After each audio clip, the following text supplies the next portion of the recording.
अवधूत चिंतन श्री गुरुदेव दत्त श्री स्वामीचरित्र सारामृत अध्याय 6. श्री गणेशाय नमः.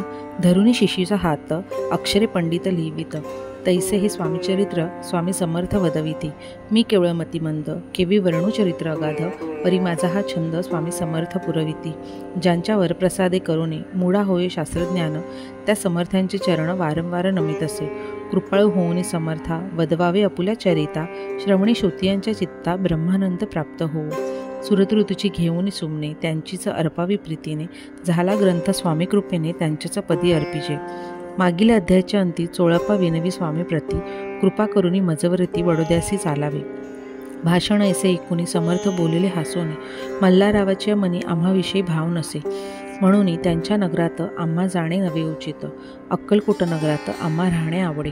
ऐसे ऐकुने वाणी चोळप्पा खिन्न झाला मनी त्यांनी सत्वर येऊनी तात्याप्रती सांगितले. ऐसा यज्ञ व्यर्थ गेला ताता मनी चिंतावला. आपण आलो ज्या कार्याला ते न जाय सिद्धेसे परी पहावा यज्ञ करून ऐसा विचार केला मनी.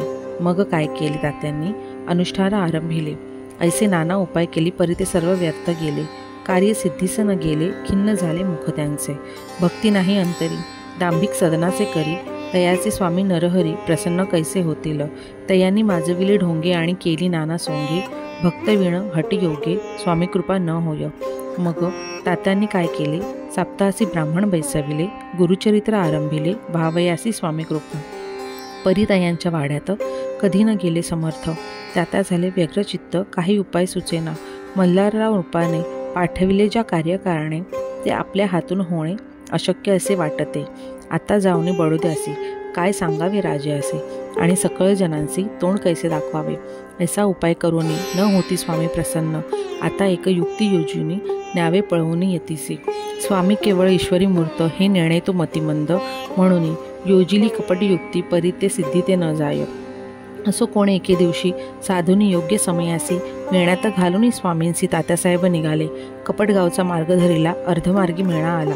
आंतरसाक्षी समर्थांना गोष्ट वेदित जाहले. मेळ्यातून उतरले मागुती अक्कलकोटी आले. ऐसे बहुत वेळा घडले हाही उपाय खुटला.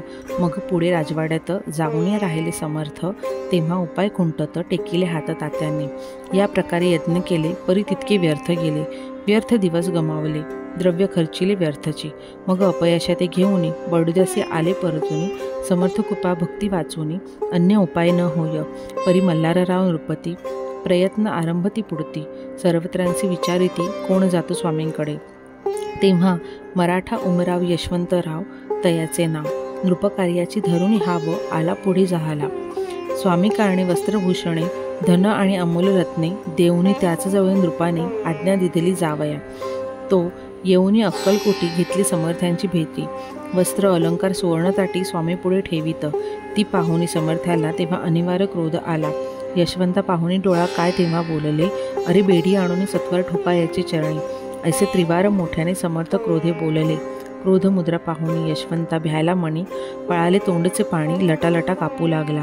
मग थोड्याच्या दिवशी आज्ञा आली यशवंतासी सत्वर यावे बडोद्यासी तेथील कार्याशी सोडून. साहेबा विषप्रयोग केला मल्हाररावावरी आळ आला. त्या कृतामाची यशवंताला गुन्हेगार लेखिले. हाती पायी वेडी पडली. स्वामी वचनाची प्रचिती आली. अघटित लीला दाविली व्याखाती झाली सर्वत्र. समर्थांची अवकृपा जयावरी ज्याचा कष्टी होई शरीर कृपा होई जयावरी तया सर्व नंद प्राप्त होय. महासमर्था भक्त पालका अनादि सिद्ध जगन्नायका निशिदिनी शंकर सखा विष्णूची या मनी वसे. इति श्री स्वामीचरित्र सारामृत नाना प्राकृत कथा समंत सदा भक्त परिसोतो षष्ठोध्याय गोडहा. इति श्री स्वामीचरित्र सारामृते षष्ठोध्याय समाप्तम. शुभम भवतु.